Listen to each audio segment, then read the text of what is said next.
In this video, I'm going to show you some of the ways that you can manage payments throughout the season. So you've already added players, you've invited them, and some of them have started to sign up. So I see two players listed here on my team. One of them has signed up, one of them has not. Even after parents have signed up and even after parents have been invited, I can still make changes to payments.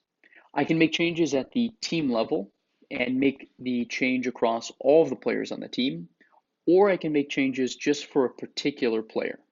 So first, I'm going to show you how you can make changes at the team level. First, we're going to click View Payment Schedule, and we can see the payment schedule that we created. We can also put this payment schedule in edit mode. And when we're editing the payment schedule, it's on hold, meaning payment processing has stopped. The payments that are set to be charged automatically won't be charged until we republish the payment schedule. So keep that in mind when you're making changes, to always remember to republish it.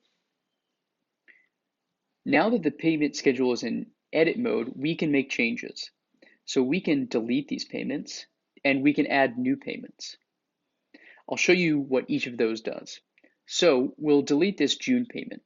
And when we republish the payment schedule, this June payment will be deleted from all of the players on the team. Now, just a word of warning, if someone pays their June payment, you won't be able to delete it from the payment schedule, but you will be able to go delete it from the players who have not paid that payment yet. So you would go to each player's page and delete that payment individually. I can also add a payment. So let's say we're adding a July installment and removing that June installment.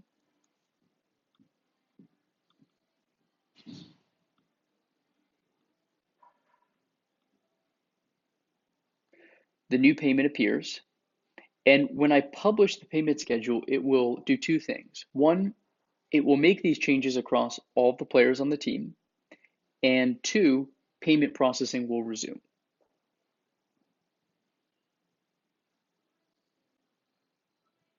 Now we see that this page has been updated, and there's this awaiting approval status next to this player who's signed up. Let's take a look at this player's page. So we see that the June installment has been removed, and now a new July installment has been added. So because the parent never agreed to a July installment, we have to ask their approval before they can be charged. The rule is no surprises. Now, the June installment that was removed doesn't need their approval, but an email notification to the parent notifying them that it has been removed was sent. The parent can approve this new payment by clicking on the email notification, logging into their Groundwork account, and approving the payment with one click.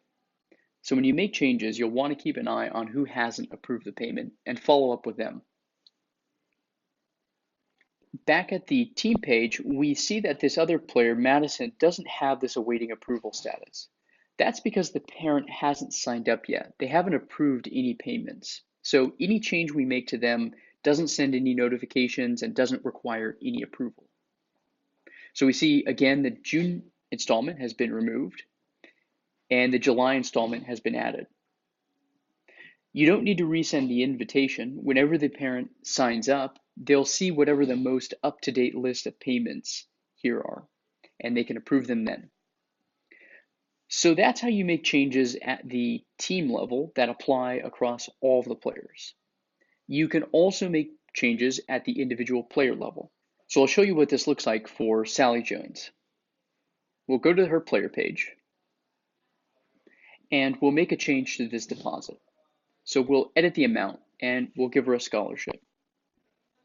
We're decreasing the payment. So this is in their favor, and it doesn't require their approval because we're not increasing the amount or we're not moving the payment closer. Let's make another change to this May installment. If we edit the due date and we move it closer, that will require approval from the parent. So now we see that this payment's awaiting approval, and again, an email notification has been sent to the parent. So in addition to making changes throughout the season, you'll also want to keep an eye on your collection's progress. You can do that in a couple of places. The first is at the dashboard, which is the first screen you see when you log in. All of these numbers update automatically when payments are paid online or even when you record offline cash and check payments. So in this case, we have $450 in upcoming payments and $100 in past due payments. We can click any of these numbers and it'll take us to the reporting tab and show us what all the payments are that make that up. And so here's an example of all of our upcoming payments. So those are some of the ways that you can manage, organize, and track your payments throughout the season.